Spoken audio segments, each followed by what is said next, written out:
Good morning, ladies and gentlemen. Welcome to my channel. I want to share with you quick 11 points about how to use YouTube as a collaborative platform and why it's essential going forward for us as professionals, as business people, as podcasters, and so on. Just a quick 11 points recap of what you need to remember and why YouTube is good regarding this aspect, right? First, number one. Wide audience reach. YouTube has a massive user base, providing podcasters with access to a global audience. This platform allows creators to reach the potential listeners who might not have otherwise discovered their podcast on dedicated podcasting platform. And this has been my experience. I have 2 YouTube channels linked up on my LinkedIn profile if you want to see those. Every bit of marketing that I have done using Google AdSense is my own effort, and I've learned this whole process over 2 years. And I do my own marketing. I'm a one-man content creator, podcaster, everything else that goes on there. And I have come across all these subscribers, 12,000 odd subscribers who are now there growing as well on the astrology channel. As an example, is all about people who you don't even know exist. See, you can have a YouTube channel, but you don't know who your users are, who are subscribing, who is liking your content, who is sharing your content. So we have approached a world basically where these kinds of things have become a norm, right? You need to embrace that worldwide audience. Your potential listeners are not next door neighborhood or not even your state or your country anymore. That's number one. Number 2, cross-promotional opportunities. YouTube's collaborative nature allows podcasters to cross-promote each other's content. I do this, by the way. If you're astrologist looking for interviews on my YouTube channel, I can do that. If you're, corporate seminar honcho poncho, doing your own corporate stuff, whatever your gig is, I can promote that on my official channel. I have 2 channels. By appearing as guests on each other's podcasts or participating in joint episodes, collaboration is the key we are discussing here. This is only collaborative world we are approaching, and very fast, by the way. Ever since the pandemic finished, this has become a norm. Creators can now expose their work to new audiences and expand their reach. That's number 2. Number 3. Visual appeal. Unlike traditional audio-only podcasting platforms, and I have those as well, whatever I'm putting on YouTube is also available on Spotify, on Apple Music, blah, blah, blah. YouTube enables the addition of visuals to the podcast, just like this one is. My content, by the way, is better viewed on a tablet or a desktop, unlike a phone. Creators can include their graphics, videos, live streams. Now YouTube Shorts is there during their podcast, enhancing the overall viewing experience and potentially appealing to a broader audience. We can see, based on the current trends and experience and my own experience with YouTube as well, as a content creator, I can tell you for sure there is lots of appeal for the YouTube Shorts.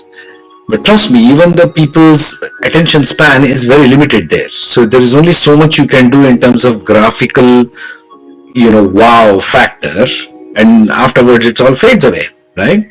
So you've got to be careful of that. Number 4, community engagement. YouTube fosters an active, engaged community. Big one, right? We all need one another. Listeners can leave comments, participate in discussions, interact with creators in real time during live streams, creating a more intimate connection with the audience. Big plus on be used as a collaborative platform. Reminds me of a joke, if you're doing business without marketing, is like winking at a girl in the dark. Only you know what you're doing, nobody else knows what you're doing. Number 5. Monetization opportunities. YouTube offers various monetization options. You can, if you have a content on YouTube and you're not using YouTube in this way, you're probably losing out on a lot. Trust me. Such as YouTube Partner Program, YPP as it's called, Super Chats, channel memberships, merchandise shelf, enabling podcasters to generate revenue from their own content. That's number 5. Number 6. Again, before we get to the number 6, I think YouTube needs to really gear up in terms of monetization. It's just gone on a linear direction of only hanging on to advertisers. There can be more cross-collaborative monetization also. YouTube, please take note. Number 6, searchability and discoverability. YouTube's search engine and recommendation algorithms helps potential listeners find relevant podcasts based on their interests. This is going to get better, folks. This is going to get way better now with YouTube, with artificial intelligence making the rounds, and they have their engines built in Google as well as on AdSense as well as in YouTube. They own all the three. And guess what? How much market reach Google and YouTube has in the world? It's the highest. To do some statistical analysis if you want. This makes it easier for podcasters to gain new subscribers and grow their audience organically. Organically being the key word there. Most YouTubers miss that part. Number 7, analytics and insights. YouTube provides creators with a robust analytical set of tools, offering valuable insights into an audience behavior. Well, that is very fickle considering how humans are. Watch time, yes, that you can get a lot of statistics from the watch time, gender, demographics. I'm just telling this out of my own experience. Engagement metrics like cost per view, right? CPV as they call it. This data can help podcasters refine their content, see what is doing well, basically tune to your audience. What kind of content you like to see? Like I had taken a vote on my astrology channel of what content you would like to see, and I made those, and since then those particular videos are doing very well.